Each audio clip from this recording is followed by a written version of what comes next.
That comprehension and knowledge are not identical concepts is a truth we learn very early, at school, along with the art of dissimulation. We are able to take the terms of Philolaus's fragment, such as limit and illimit, and store them in one of the compartments of memory.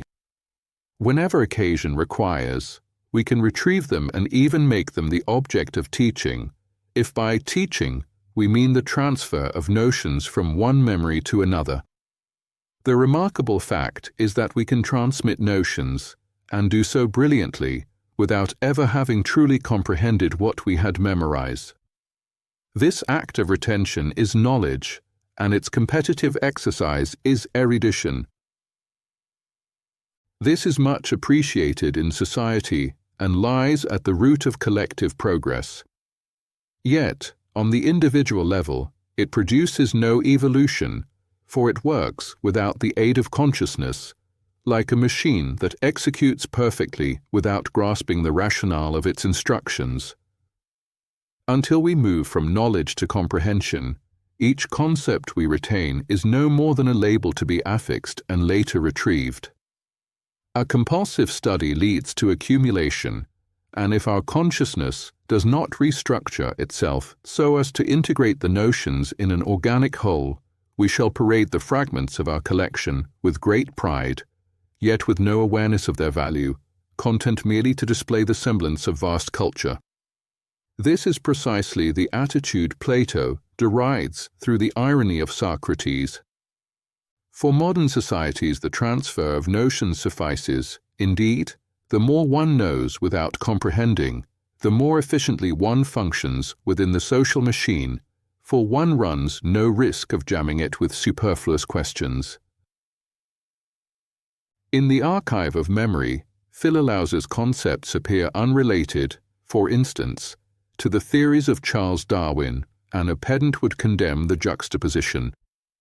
Each label has its own drawer, one marked philosopher, the other scientist, and it is deemed best not to confuse them. Knowledge must order notions with diligence, so that what is needed may be retrieved at once. Comprehension, however, demands something deeper and refuses watertight compartments. To comprehend means to hold every notion within consciousness as part of a dynamic whole. Whereas knowledge arranges data by categories, comprehension relates them by relations, embedding them in a structure in which every element is linked, directly or indirectly, to all the others through relations of inherence, sequence, or analogy. To comprehend, thus, means to fashion one's mental universe into a cosmos, an ordered structure mirroring the order of the world, in which each part has its role and function. For the reality that surrounds us, and which we interpret by groping, piecemeal, through narrow perception and fragile language, is systemic. Every element processed by our mind is part of the representation we call reality. Yet the number of its parts and the intricacy of their relations drive us to accumulate concepts with no coherence, consigning them to memory's warehouse, whence they soon slip into oblivion. Physics, whose ultimate aim is the universal coordination of phenomena, has always pursued a theory of everything, a single formula capable of correlating all the laws of the physical world. Ancient philosophy cherished the same ambition. The supreme aim, according to Pythagorean and Platonic vision, was to conform our mental universe to the very structure of reality, or, if the word daunts us less, to its logic. As Plato's Republic declares, "Do you not believe that, inevitably, we become akin to what we admire through study? This is why the philosopher, by contemplating the ideal cosmos, is himself transformed, within human limits, into an ideal cosmos." Our younger self would instinctively reply that to interpret reality as a cosmos is a mere illusion projected by the human mind's penchant for order. This may be true, yet the objection rests on a prejudice, namely, that our mind is detached from the conditions reality itself imposes on all that exists, behaving like a conqueror in a foreign land, exempt from local laws and imposing its own by force. Giordano Bruno would frame the question in these terms. If order is in man and not in nature, whence comes order if it was nature that generated man? If man is not detached from the world, then the traits he inherits belong to the world.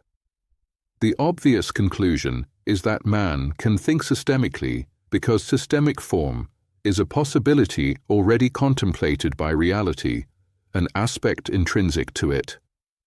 History shows that this systemic order gradually reveals itself through the progress of science.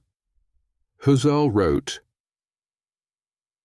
"The systematic character proper to science of true and authentic science is not our invention, but lies in things themselves, and we merely discover and bring it to light. Science aims to secure for our knowledge the realm of truth.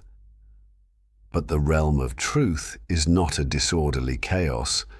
Within it reigns the unity of law. Hence the quest and exposition of truth must themselves be systematic." If order and chaos coexist in us as equally legitimate possibilities, then to affirm categorically that reality is not a cosmos is to perceive, by choice or necessity, only one of its aspects. In the end, wanderer, the difference lies wholly in the direction in which, with full consciousness, we choose to turn our gaze. To the principle,